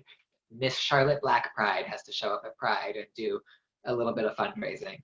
But and there's a huge number of, you know, bar titles, this, that, and like your only requirement is you can't perform at a rival bar. Okay. Wow. I mean, it's completely different out there in the South than what I'm used to here, because, again, we don't have a huge pageant scene out here, but we do have a huge court scene. And the court is a nonprofit organization where we take titles, we run for those different titles, but then we do work with those titles. Now, it sounds like the difference between the court scene and the pageant scene is there's no requirements once you get those titles besides showing up to the next year. Is that correct? Yeah, a lot of them, you know, most of them basically, I'm trying to think of the specific ones that I've encountered in Asheville. Like, you know, if you win a bar title, you're expected to show up to that bar's other pageants and you'll get bookings at that bar, but that's a paid booking. If it's a prelim, all you have to do is, you know, if you won the city, go compete at state, and you don't even have to win. You just have to go compete and you fulfilled your requirements until your step down. Oh, I mean, again, completely different creature than what we're used to out here. Now, Chartreuse, with all these titles and experiences that you've featured and that you've done throughout your drag career, why don't you tell me one of the most meaningful performances that you may have done through all of that? Oh, yeah. So the most meaningful performance, well, there's, I guess, 2 of them, kind of. So I did that one. Sorry, my cat's about to jump on my little jerry-rigged camera stand here. Oh no, keep your pussy in line, God damn it. Oh, she's fine. I sent her away. But no, so I did that one with it was a dress with the names of all of the trans folk who had been murdered that year, and then a bunch of unknowns and unidentifieds as well. And I did Kesha's Praying for the UO audience. So it was about 400 to 500, 18 to 20 something year olds. trying to, remind them that there's, there's so much still going on outside of their little bubble, but there are groups like the court and there are groups like the sisters that are trying their hardest to work with other organizations to make that better for everyone. And then besides that, I think the next super meaningful one would actually be when I stepped down as Miss HIV Awareness, because it had been such an amazing year working with so many different organizations, working with so many different people, folks from, drag folks from Eugene, Salem, Portland, Vancouver all came to Portland for that. And then even folks from HIV Alliance in Eugene drove all the way up to Portland just to see that show, because I had done some fundraising for them during my year. And it was just kind of the emotional culmination of that title and that year and all that good work. I think that's really fantastic, girl. And you really did such a great job since the time that you moved to Eugene to the time that you actually moved to Seattle, because eventually you moved to Seattle and started a new life out there. And then you decided from Seattle that you wanted to go bigger and better and move to Scotland. And we're just waiting for that transfer to happen. Now, with all this said and done and all of us kind of getting towards the end of our interview here, what's the ultimate thing that you would like people to understand maybe about Chartreuse that they may not know already? The ultimate thing about Chartreuse is like, this is fun. I do it for the fun of it all, but also part of that fun and like positive experience in drag is knowing that this silly little pastime and hobby of, adult men dressing up in wigs and pads can actually, make a difference in people's day-to-day lives. It can actually, inspire folks to, find themselves, be true to themselves. And that kind of like, if we can walk down the street of, Dallas, Texas at 1 a.m. looking like this after it rains, then they should have, given their, every situation is different, but if we can walk down the streets looking like this, they can walk down the streets as themselves, and, they're going to be loved for who they are. And I think that's beautiful. And I think that one thing that you have really taught the community, and especially anywhere that you go, is that if you just show a little compassion and a little love along with your drag character, because you get, again, Chartreuse can be bitchy, she can be shady, but her underlying message always is love one another, accept one another, be safe, don't hurt one another. And, you also do a lot of important messages that the queer community needs to hear. So I feel like you're such an important part of our community, especially of the drag community, because, again, you're not just out there on stage performing, you're also doing a lot of volunteer work behind the scenes, such as like working with the HIV Alliance, working with Pride committees, working with the Sisterhood of Perpetual Indulgence, doing these different things, taking care of your community. And queens like you are more important than most people would think, because you're doing so much to uplift the entire community. And this is where I get a little emotional with you, because I love you so much. And, you were the debutante during my year. And I said this during your year as debutante, that you're a unique creature. You see the world how it needs to be treated and not what it can do for you. And I really appreciate that about you, because there's so many people that come into the drag world and says, what can the drag world do for me? And it's not always about that, guys. Sometimes it's about what you can do for your community in drag. And Chartreuse right here, this beautiful blonde creature with the big tits, gets that more than anyone. And I have to tell you, Chartreuse, I really appreciate that about you. Oh, well, thank you. I'm glad my makeup's waterproof, so. Well, bitch, I told you I was going to try to get you to cry throughout this. So, and that's not the only way that's going to happen, because we have some games coming up and I'm going to get shady. So let's do it. That's not the last of it. Now, girl, what are we to expect next from Chartreuse? What is your ultimate goal for her? Uh, I honestly, so currently I'm trying to lean more into the fact that chartreuse is a very bright green. I do eventually, since we're about to move to the UK for Paul's grad school, I think I'm gonna audition for Drag Race UK. I am a British citizen. I'm allowed to work over there. Oh my God! Oh my God! You're gonna be like the token American girl in the UK cast. That's kind Yeah, of interesting. I I'm gonna love be it. there. I'm gonna be their version of Courtney Act, but I'll play up my southern accent just for, just for giggles. Oh, that would be really fun, honestly. And I could actually see you going on Drag Race and doing some great things because, again, you're a queen that understands what you should do with that kind of platform. So I feel like that's something that would be really good for you. I would Now, love, sorry, I would love that. Yeah, and I'm also because I'm leaning into chartreuse as a shade of green. I'm trying to wear almost exclusively green outfits, and Michelle would hate it, and that's a selling point for the writers and producers. I think that's really fun. And, another thing I'd really consider you doing with your name being Chartreuse is, as you said, you want to start wearing nothing but green. I would really love for you to consider actually going like green skin tone, like Wicked, like Alphaba. Then you could give us some like sexy Wicked of the Witch West, Wicked of the Witch, like realness. Yeah. No, I tried it once in Seattle. I'd have to buy a different brand of makeup, but it's rough. Green skin is the underside of this breastplate is still stained. Oh, bitch, that's kind of scary. Yeah. Don't put makeup on your breastplates, boys and girls. It stains them and destroys them forever. So, as you mentioned, Chartreuse, you and your beautiful partner are getting ready to move to Scotland once the coronavirus bullshit is done. One thing I actually kind of have been dying to ask you is, now you are expecting to do drag out there, correct? I'm hoping to.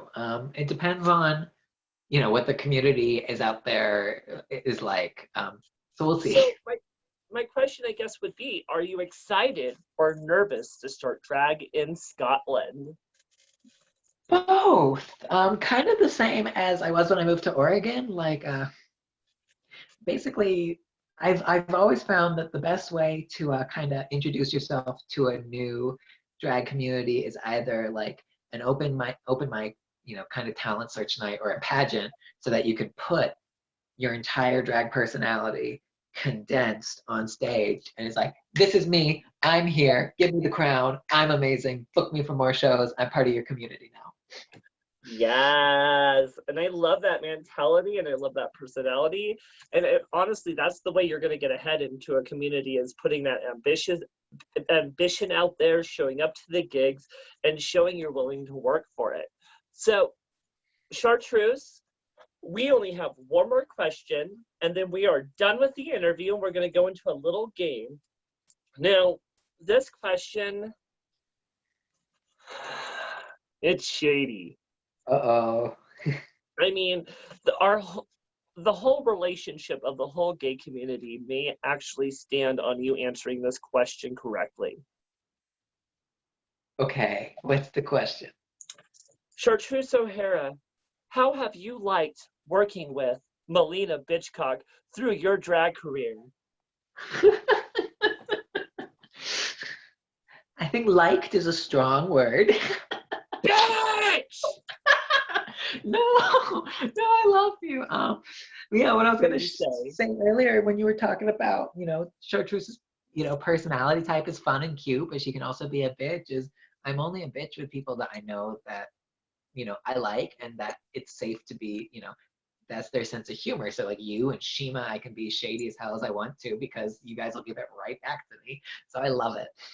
Well, and I will definitely give it back to you because I'm versatile and all. But, I will say that you were one of those queens that I never knew if you were ready to love me or like kill me and hide my body in the woods, because like one moment you're completely sweet and the next you're saying the shadiest things. And I'm like,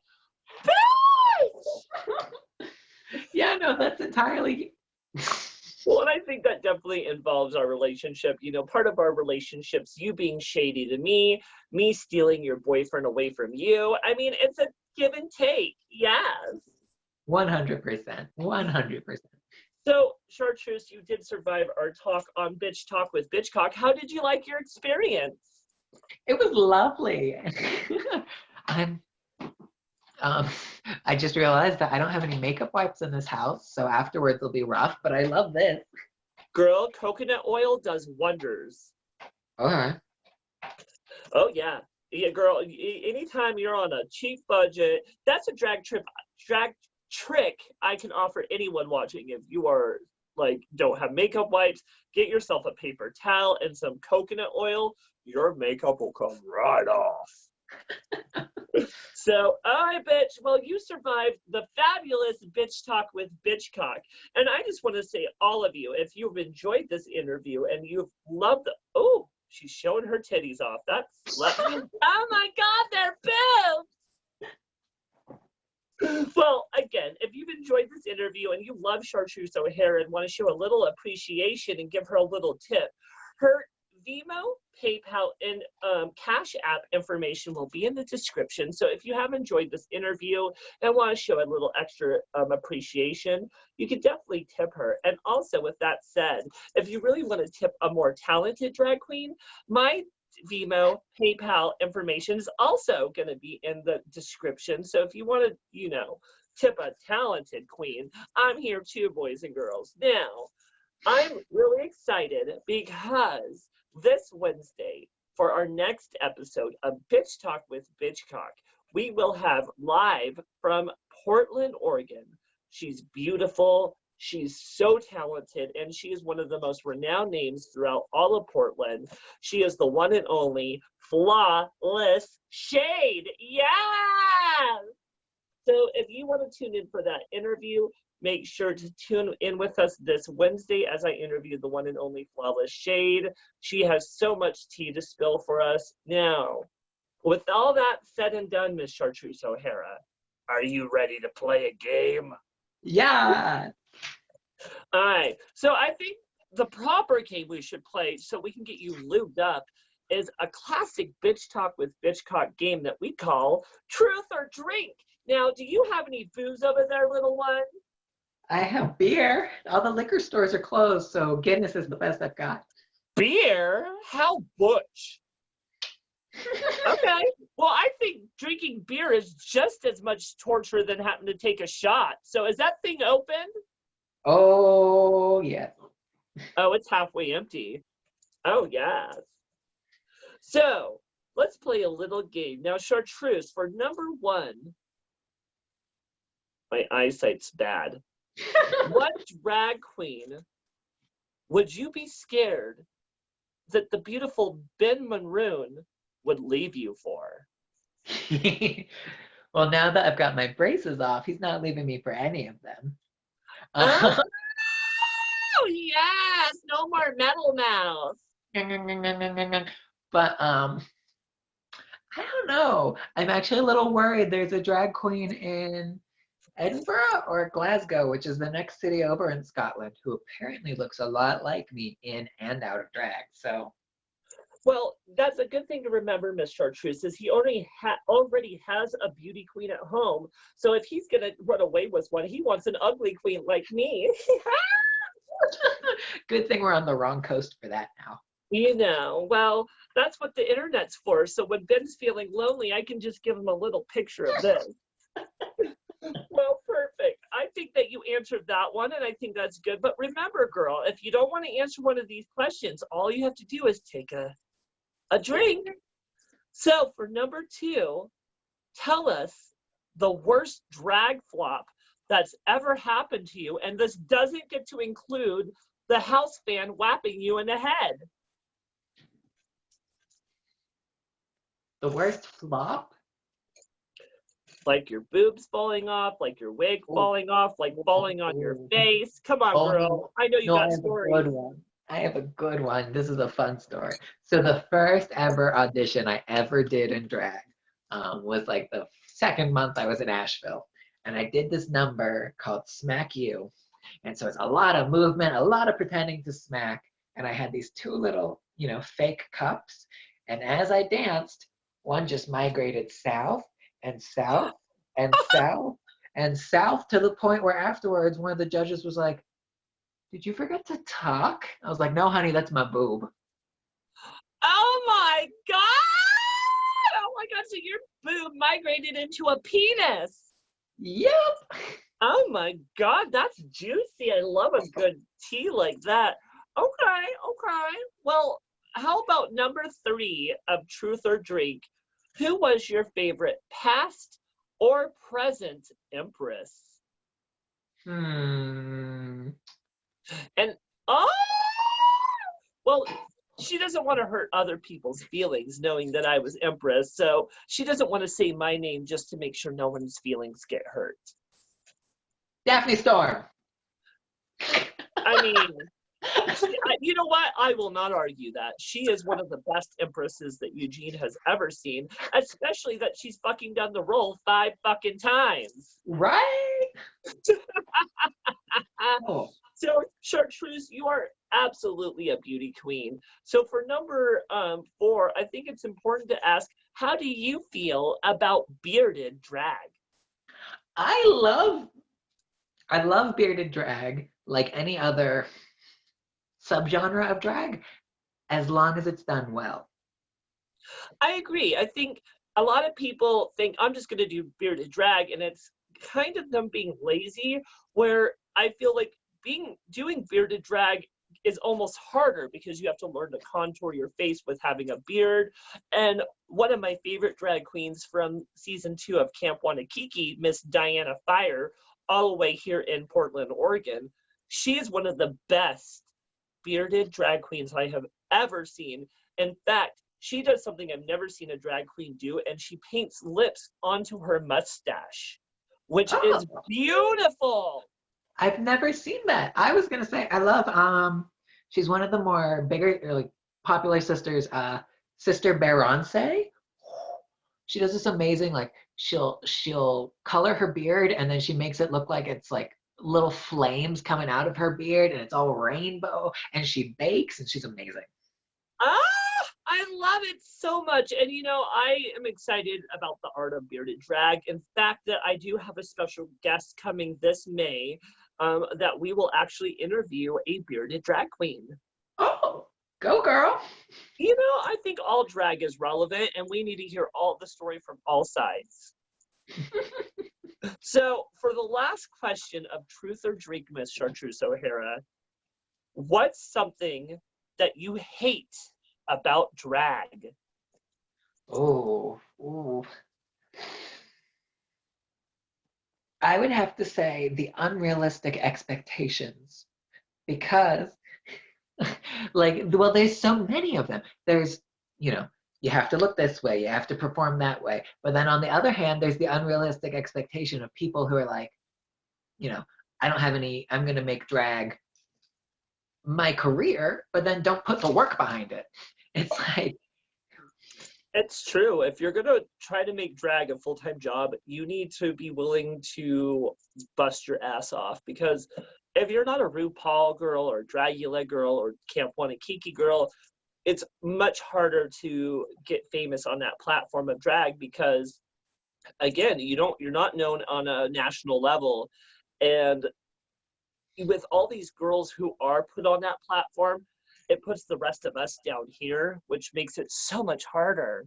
right? And that's part of I get part of why these folks will try to do these national pageant systems, because it's kind of like, regular drag queen, drag race queen, Wanakiki, Dragula, and a national title, gets you a little more well known than just being a regular drag queen. But the only people who follow the pageant titles are other pageant queens. So you're not becoming more well known, you're just getting to know more queens.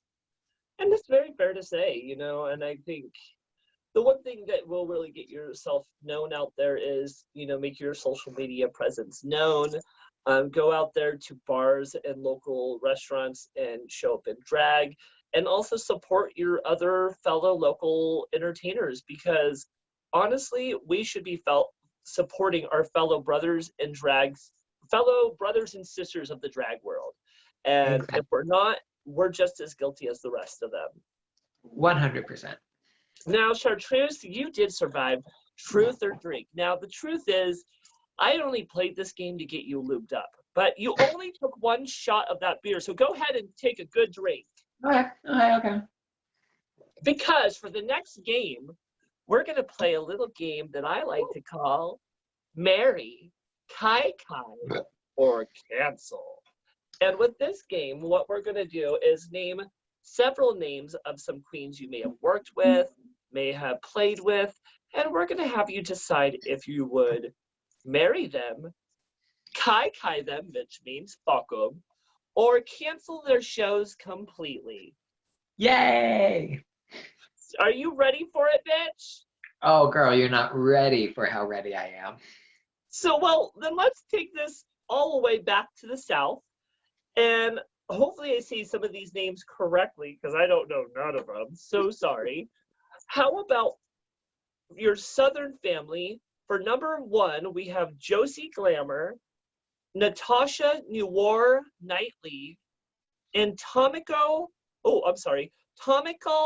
O'Hara. Oh my gosh. So Josie Glamour, I would marry. She is gorgeous trans woman drag performer, and I love her to pieces. Oh. Yes. Natasha, I would cancel forever. Her and her husband and my other drag daughter that ran off with her. Cancel all of them. Cancel them all. There's no even like Kai. You're just gonna marry one and cancel the rest? No. Anatomical is not part of that. Anatomical is a gorgeous. She's technically my drag aunt. She's one of Eureka's daughters, and she's amazing. So I would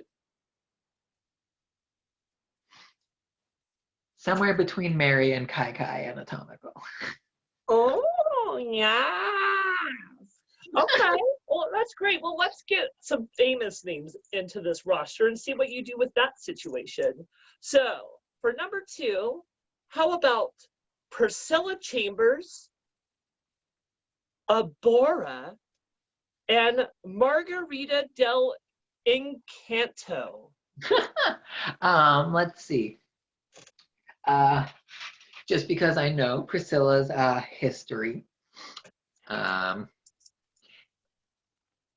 I would have to enter into a sexless marriage with Priscilla. Oh, really? I would be Kai with that bitch on a nightly basis. That's my sister. I'm not into incest. Oh, I am. I think Abora would be kind of a freak in the sheets, so that could be a fun Kai. Which means you would cancel your drag mother. Oh, wait, no, I only get to choose one of them for each one? Oh. Yeah, so, you have your choice of Priscilla Chambers, Abora, or Margarita del Encanto. So if you're marrying... Oh, okay. Priscilla, so no, I would... Margarita is amazing. She's the head mother of the Asheville sisters, or she was. So I would marry Margarita, Kai Abora, and cancel Priscilla, because I love her, but... Okay, Priscilla Chambers, if you are watching right now, this is your moment to put Chartreuse O'Hara on your assassination list. She's already canceled me a couple of times. It's fine. Oh my God, yes. Well, let's take this back to your Eugene family, and let's see what you do with this situation. So for number three, we have Daphne Bertha Storm, Faye Kit Knightley, also known as Hunter Down Knightley, and the one and only crazy queen herself, Facetious Farce. Ooh. Let's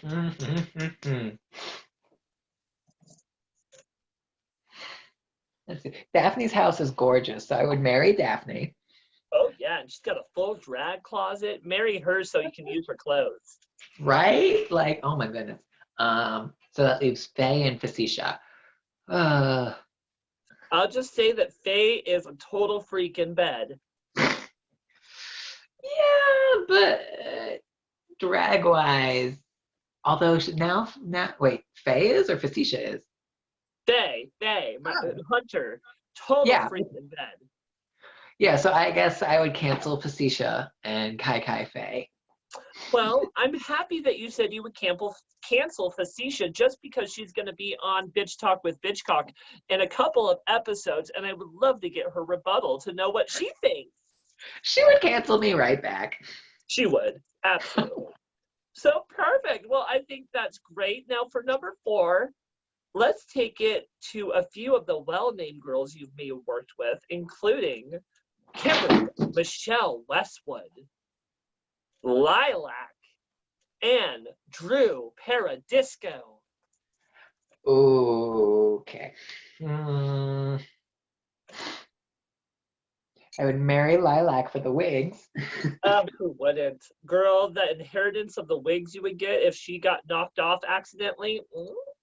Right? Like, oh, it broke my heart when I had to sell my locks by Lilac, but they're in good hands. I know, I wanted to do a Game of Thrones moment where I'm like, shame, shame, shame. I'd rather sell them to somebody than have them be smushed in the move. So who are the other? Kimberly and Drew.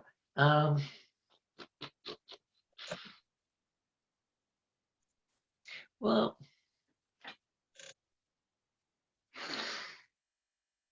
I guess I don't know Drew that well, and I know Kimberly better, so I guess I would Kai Kimberly and cancel Drew. Oh, okay. Well, I mean, choices. I don't know Drew. I don't know them. I've only ever met them a couple of times. Drew Paradisco, if you don't know, is the Seattle drag scene, and the Paradisco family is fantastic, including Drew Paradisco and Jessica Paradisco, some of the most fabulous drag queens you'll ever meet, including they are impersonators who do Dolly Parton, Elvira, Britney Spears, such amazing outlooks. Now, Kimberly Michelle Westwood, I don't blame you. I mean, that bitch is worth fucking over. I mean, I love that bitch. She's my drag sister, and me and her have stories about each other that I can't wait to just share one day. But I'm an innocent lady. It might be one of those, it might be one of those hookups where like it happens and she wakes up the next morning and me and like 5 of her gowns are gone. Oh, so it's a fuck for her outfits. I love it. You're just gonna fuck her to rob her. Like half of my grinder hookups. Well, perfect. Now for the last one, Miss Thing. Let's see if you survive this one. For our last round of marry, Kai, or cancel, we have Francesca Edmonds, the current Empress of Eugene, Maliena Bitchcock, and Stephanie A. Mercury Experience.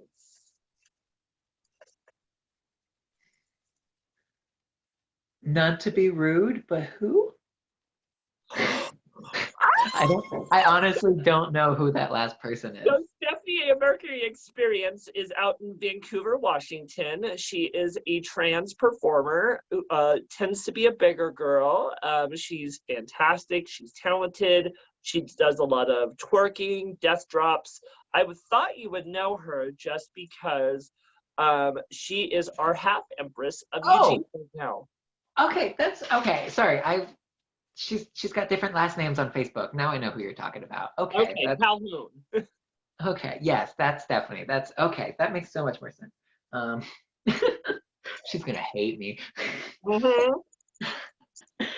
I can't keep track. Everybody in the Pacific Northwest has like 12 drag family names. I can't keep track of any of it. So we've got you, Stephanie, or Facetious. Or not Facetious. No, me, Francesca. Stephanie, or Francesca. And Francesca's a real girl, which actually both Francesca and Stephanie are both women. So I hope you're ready for that, Kai. Let's see. So in that case, cancel Maliena. I'm sorry, this interview is over.